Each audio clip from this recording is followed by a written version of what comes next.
At this point in my life, wait, why does life have points? What is the point of life having points? Welcome to The Big Puzzle. In this podcast, we explore the subtle connections between science, religion, politics, economics, and history. One piece at a time, we unveil the big picture of this shared experience that we call life.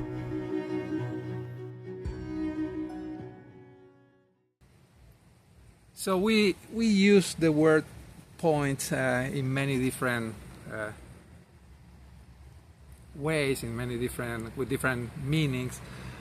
But mathematically, there's one meaning that points have, and we're going to be talking a little about that today and try to connect that with other pieces of the puzzle. So, to have a point means that you have a zero dimension, so it's an element of zero dimension. But a point is located somewhere, so you need to distinguish one point to another. You need to have some dimension, and the first dimension that we have is a line. A line is just a series of infinite points, or you say in another way, in a line a point could be in different positions.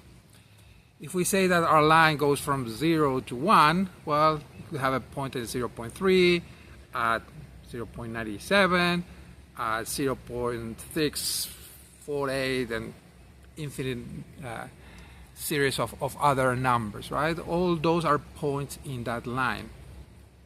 Now, if you're talking about, so that's a one dimension. You represent the position of the point using only one number. But if you want to get a little fancier, well, you could put a point in a plane, right? And a mathematical plane, I mean. So now you have two dimensions. Usually we call them x and y. Right? You have the x-axis, that means where you start counting the x dimension, and then you have the perpendicular to that, you have the y-axis. And a point is a combination of two. So let's say that the whole universe is my backyard.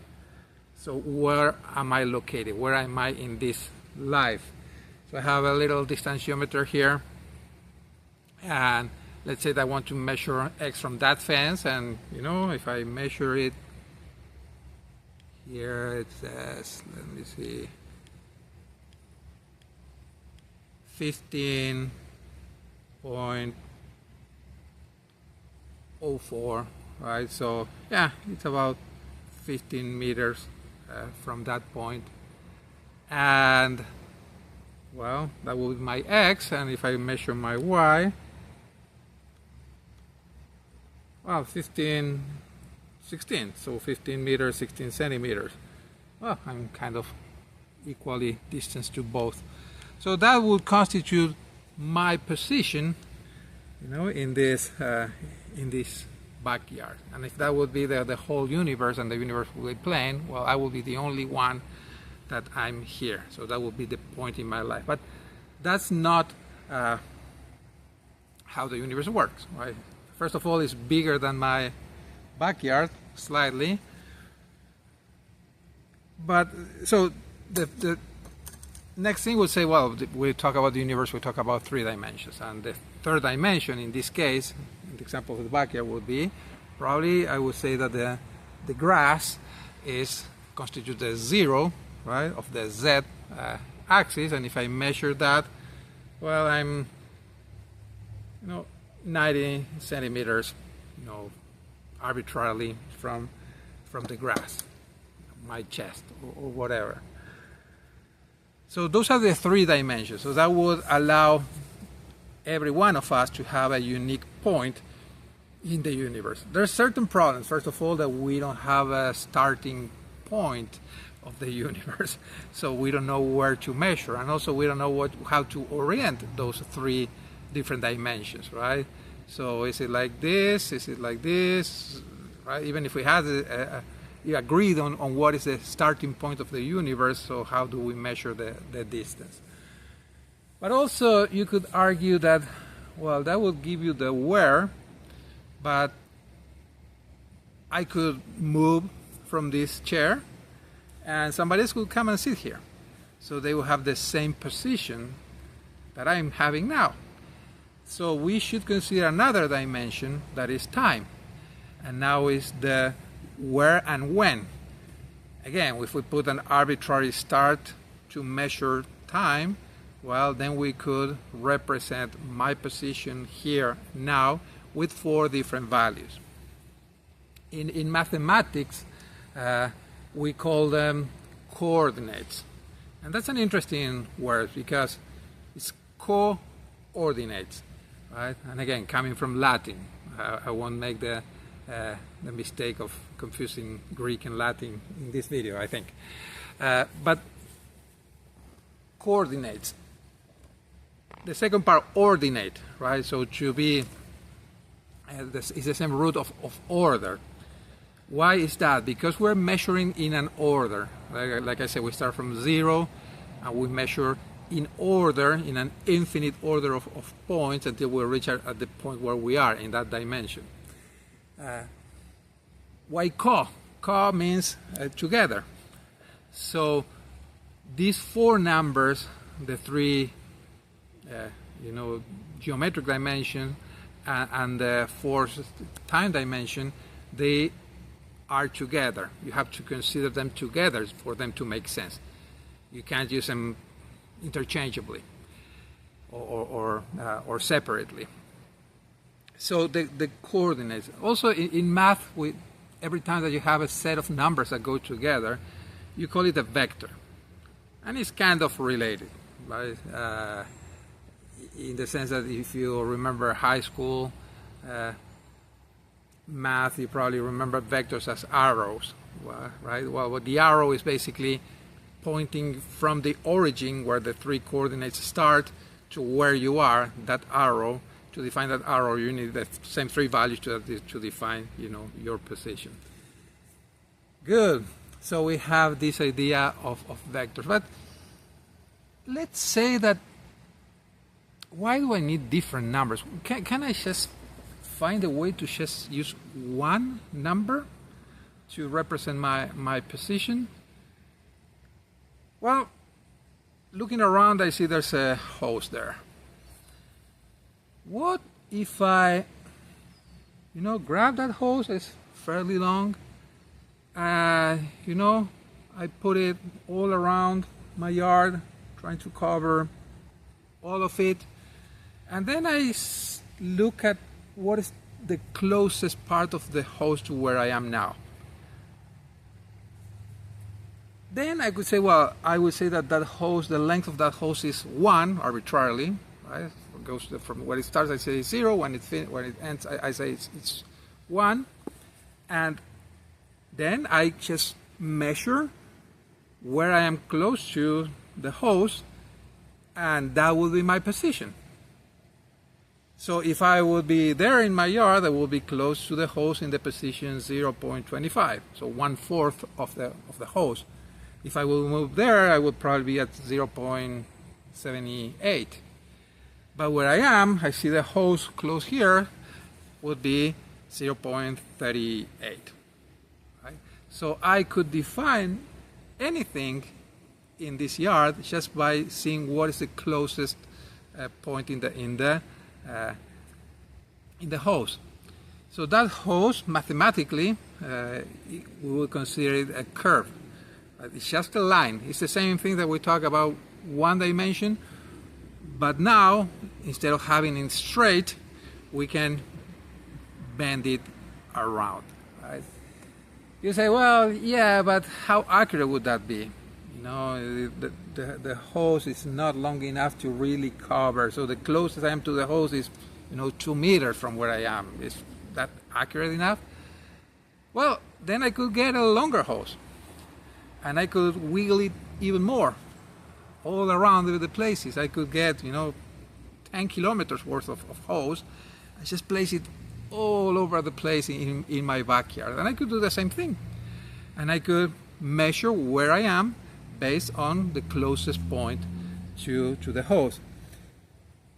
theoretically, I could make that hose infinitely long. And that would allow me to have infinite precision. So I could definitely say exactly where I am just by looking at where the hose is, because the hose is infinite, and I'm guaranteed that there will be a hose, a point in the hose where I am. Now, there are still certain problems with that approach. Oh, I'm recording this on 4th of July, so we might have some flying objects, exploding objects.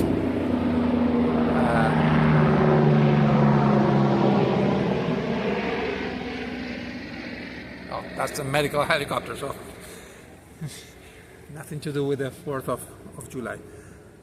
So we're talking about the hose. The other problem is that I would like to be able to somehow transform between those two systems. Right? When I know my position in the hose, I would like to be able to extract the other two coordinates, the 15 meters in each direction that I measure. So if I just lay the hose around randomly, well, it will be very difficult to do that. Also, I don't want the hose to cross another point in the hose, because that would create a problem. That would create a point where, two points in the hose represent the same position. So there's some people who thought about this. And the original one was this Italian guy, mathematician, Giuseppe Peano. I don't know how they pronounce it in English. But he came up with a way to draw a line that eventually would fulfill the whole plane. Right? And that's what we call the Peano curve. And then some other guys keep exploring that idea, and there's this German guy, David Hilbert, who came up with another curve. And theoretically, there are infinite curves that have that characteristic that would cover, if you take them to the infinite, they would cover the whole space, the whole plane, the whole surface, but also that they don't cross another part of the curve. And this is how they work. So let's talk about the Hilbert curve. So Hilbert started by basically dividing the yard in four. And then it puts the hose starting from the center of each quadrant.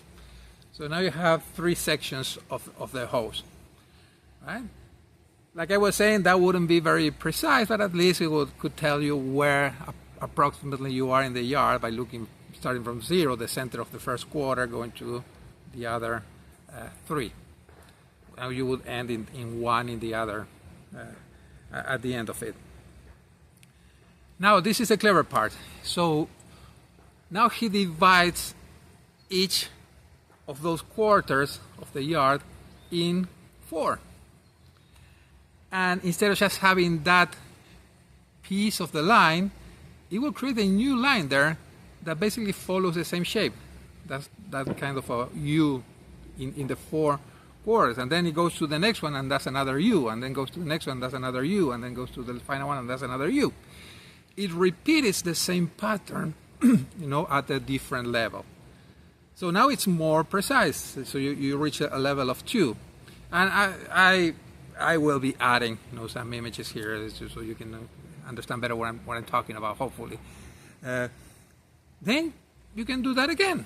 For each of those 16, you divide them in 4, and instead of having just the line crossing there, you put another little U in each of them. You could do that forever. Again, theoretically, you could subdivide the space into infinitesimal squares, and you could draw an infinitely small U in each of them. Now, this is the interesting part. When you increase, let's say, the resolution, when you make it more dense or you make more little U's, you just increase the accuracy. So let's say in the first Peano curve, let's say that the closest I am to that line is 0.3. Right? I'm at 1/3 of that initial line. Well, if I go to level 2, that probably will be 0.27, my position. If I go to level 3, it will be 0.268. Right? And so you can see that at a certain point, even if we increase the resolution, we just add more decimals until the infinite to say where I am. But still, at different levels, you kind of know where you are. So more resolution is just more precision. It's not like you change to one level and then your precision is completely different. Right? It converges really fast to the value where you theoretically are perfectly. Right? If you have an infinite curve covering all the yard, then you have one number, but what that number most likely has infinite number of decimals, right? Because the line is infinite. Good. So, but what about the third dimension? Well, that's also interesting because this methodology is not just constrained to 2 dimensions.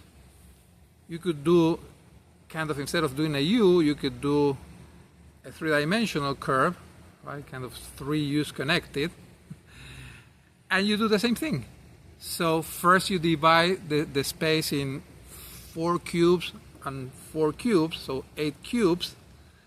Right? You navigate all those cubes with one curve, and then you subdivide each of the cubes in another 8 cubes, 4 and 4, right? And you do little replications of that, triple U in each of them, and so on. So you really can represent the whole 3-dimensional space with one curve. So instead of having 3 values, 15, 15, and 90 centimeters, you are at 0.487, whatever. But again, when I'm talking, think about this. When I'm talking about my position, well, I'm just holding this distanceometer, and it basically is measuring from the back of it, right? So, yeah, it's not very accurate. So where am I? Well, how do I define where am I? Is it just my center of gravity? Well, the center of gravity could even be, if I'm bended like this, the center of gravity could be outside of me. And if somebody else is bended in the opposite direction, that would not only be weird, but we could be having the exact same center of gravity. So where am I? Well, I don't know. It's completely arbitrary. But what I'm trying to get to is that there's this issue with the precision. I just measure to the centimeter, right? Why not to the millimeter? Why not to the micron? And so on. So Peano curves, or in more general, they're called space filling curves, have the same issue. If you only need certain precision, well, you don't need an infinite curve. You just need a certain level that will guarantee that your position is within a certain distance to the curve, where that would be. Interesting, but are those useful for anything? Well, first of all, let's talk a couple of things that connect to this. The first one is the idea of fractal. Remember, in one of the episodes we started talking about fractals, and fractals have this idea that structures repeat at different levels, and this is exactly what you're doing now.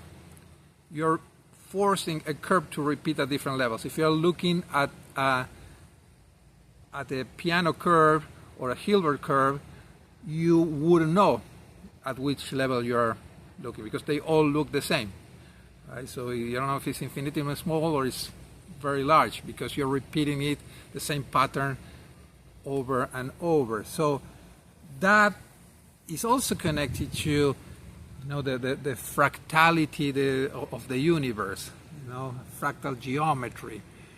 and we talk about how the universe does not necessarily have a 4 dimensions or 3 dimensions, that is 2.78 dimensions or whatever, right? So the universe is more complex than the simplified way that we look at it. But now we can connect it with this other idea that even theoretically you could find position of things using only one number, not all the coordinates, all the vector that you need, all the numbers that you need to define one position. But those you could use those interchangeably, right? So you could go from a Hilbert point to the coordinates and back and forth, because those are mathematically defined. Also, I like this idea that appears a lot in computer science. There is the idea of recursion. And in my job recently, I had to write some code that used recursion, and it always blows my head every time that I do it, because you can do very complex things. Like in this case, was kind of navigating a tree of data that you don't know in advance what shape it will have. So to make sure that you went to all the leaves in the tree and you didn't miss any. So for that you use recursion. Every time you get to a branch, you think about that branch like a new tree, and you start navigating that tree, and then you go to another branch in that branch, and now you treat that as a tree until you can't go any farther, right? And you go back and repeat that. So writing the code for that is 3 lines of code that can do things that are extremely complex. So here in this topic that we're talking about, you are using that same idea, right? So you're using recursion. You're doing it again and again at different levels. You treat each square as the original square, and you draw the Peano or the Hilbert curve. So I think that's interesting how everything connects together. But I was talking, well, why would we want to do this? First of all, there's a very big problem. I mentioned that if you're in a certain region, it is likely in these space filling curves that all the points close to where you are in the same place. Think about the host, right? So if I'm the point 0.35, it's likely that I'm close to the 0.36, 0.34. So it has this idea of neighborhood of points. I hope I can explain that better, but I hope you get the idea. There's a problem though. The problem is when I move. When I move, I will not be following the curve. I will not be moving, following the curve, because that would be infinitely slow and very inefficient. If I want to go from here to there, I will just draw a straight line. Now, if you think about the host, since I'm not following the host, I will be jumping from the point 0.3 to 0.76 to 0.18. So you see, I will be crossing the host at different places, and there's not a mathematical efficient way to deal with that. What do I mean with deal with that? Well, we use math to do stuff, right? So think about physics. If I want to calculate the velocity, if I'm running towards that fence, well, I can measure where I am now. I can measure where I am in 1 second from now. I could see the distance that I travel just by subtracting the positions. And then I divide that by the time, and I say I'm running at 10 kilometers per hour. I wish. But you can do those calculations really easy mathematically. And if I'm running in another direction, well, I can just calculate my change in one direction, my change in the other direction, and then using some trigonometry, I calculate the distance in that other direction. So the traditional, let's call it the traditional math, is way more useful than this space filling curve. Mathematically, that is called being non-derivable.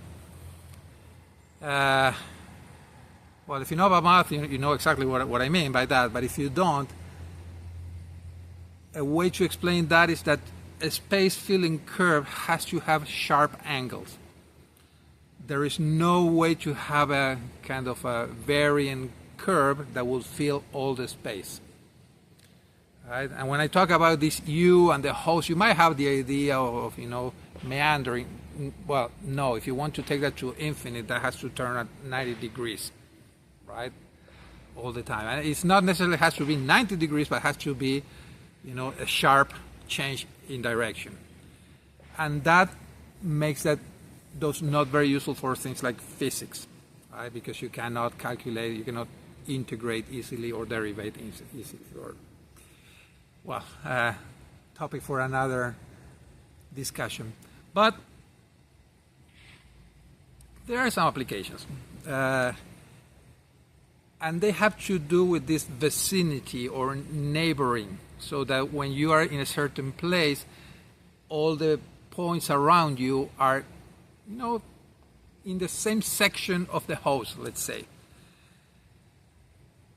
Let's talk about image. So at some point we talk about image compression when we're talking about, perception and things like that. And we talk, sometimes you want to reduce the information that a section of an image has, right? So you can later reconstruct. Let's say I have a part of an image that is all black, right? So you can say, okay, this part is all black. I don't have to go pixel by pixel. I say black, black, black, black, black, black, black, black. So you can say all this section is black. Now, if you're navigating an image, let's say row by row of pixels, so you start from the first pixel, and you go, and then you finish that, and let's say that you want to keep the host approach. So instead of starting the second one, so you just jump to the next row and go back, and then you go to the row back. You're navigating the image like that.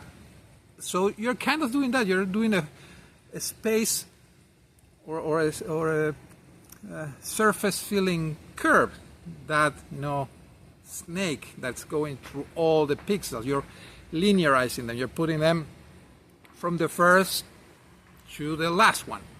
You can then extend that and having all in that part. But let's say that this part of the image is all black. Well, with that approach, you will have, okay, this part is black, and then this part is black. Right? So each line, you don't capture the whole section being black. You capture just a slice of it every time that you cross it. Unless you're scanning, I don't know, the flag of the United States or something like that, that is very, horizontal or vertical, that approach would not compress images very efficiently. But now let's say that you can use kind of a Hilbert curve. So now you navigate all these pixels, following this curve, and then you do a little square, and then another little square, another little square, another square, and then you jump to the other one, and you do again, and you navigate that image pixel by pixel. You're still linearizing them. You're still putting all the pixels in order, but now all the black ones will be close together because of the way you navigate them. So it's most likely that the compression algorithm will be more efficient. Will compress more, or will lose less information when it's compressing it. Either way. So think about what you're seeing in the background. So there's green here, black here, whatever color this is. So again, if you think this divided in squares and mini squares, so each little square of 4 pixels is likely to have the similar color and could be compressed more efficiently. So that is one application. It's related also to ways to represent actual locations in the world. So geographic information has the same problem. How do you... Let's think it this way. So let's say that you have a phone book. And for younger people, they have no idea what that is. But in a phone book, you basically doxed yourself. You had your number, your address, your name publicly for anybody in the world. Well, how do you search in those? Well, you search by last name. Right? If you're looking for somebody that you know their name is Kyle, you're doomed. It's not sorted that way.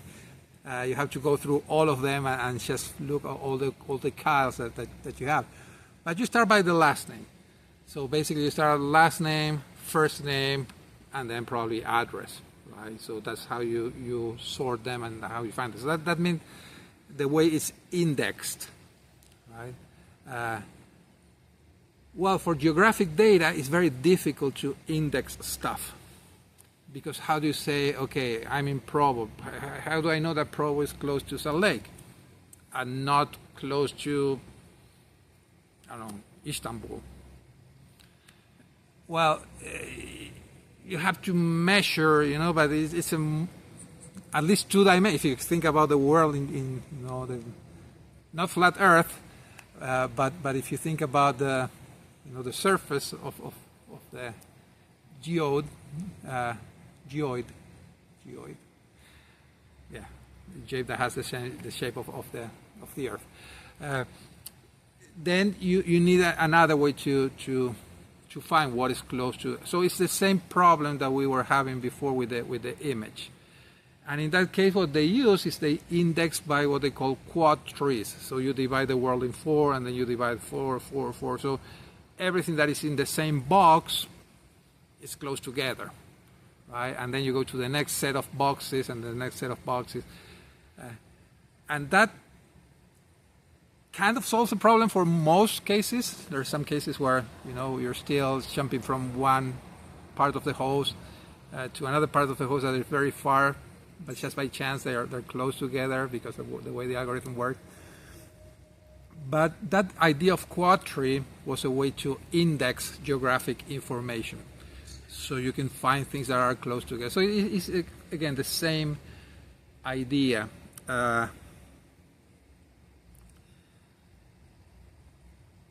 There's another advantage in that, is that you could have varying resolution. Right? So let's say that there's parts of the world where nobody lives, so you don't need the curve to be so precise in those parts. You could have a varying resolution. You could say, okay, when the line gets into certain sections, certain squares, increase the resolution of the curve, right?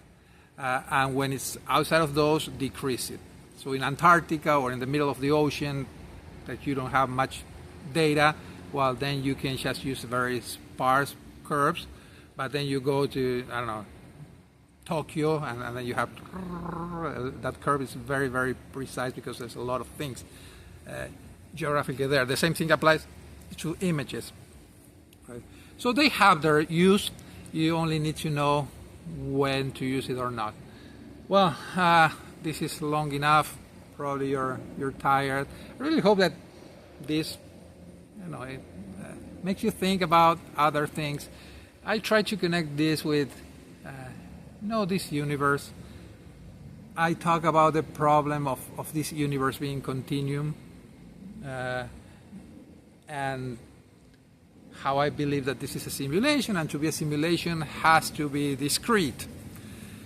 That means that if it's discrete, that means that it's not such a bad idea to have things represented, in a line, in a Peano curve.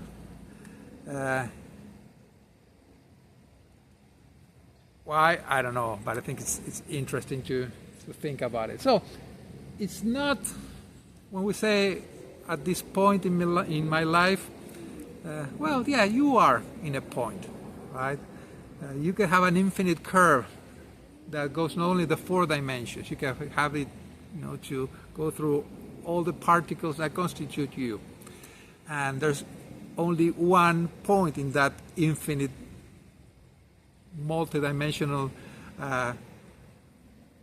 curve that defines you and will follow you throughout your life. Why would you do that? I have no idea, but you could, at least in theory. Well, again, this has been long enough now. I hope that you enjoyed it. If not, at least you enjoy the setting. Well, there's 2 helicopters flying above me, and yeah, so let's leave it there. So well, hope to see you in the next one. Until then, bye.